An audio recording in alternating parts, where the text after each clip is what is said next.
It's not quite bike season yet, but it's certainly on its way. After your bike has been stored all winter, it might need some attention to get it up and running again this spring. TV6's Nick Brennan has that story in tonight's Consumer Watch.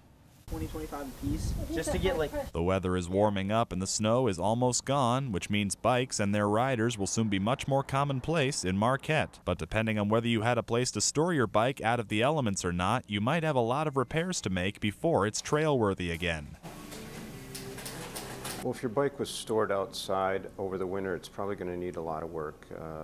Often the snow and the moisture gets into the cables and the chain, and it produces a lot of rust, and things start to seize up and don't function very well after that.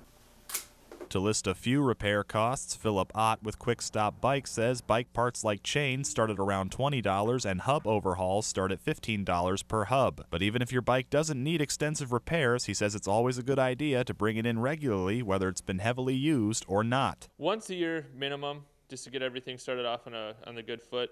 If you have everything adjusted, it definitely lasts longer, it'll work better for you, and you'll have less breakdowns out there on the trail or the road, wherever you're riding. But what if your old bike can't cut it anymore and it's time for a new one? There are many different types of bikes available for the trail rider, winter cyclist, or casual traveler. Calcaterra says a bike meant just for transportation would cost under $500 on average. You can find new bikes just getting you around town, maybe $300–400 range at quality bike shops. Whatever bike is your speed, most roads and bike paths in Marquette are now open for riding, but trails are going to have to wait until the snow and frost is completely gone. Nick Brennan, TV6 News, Marquette.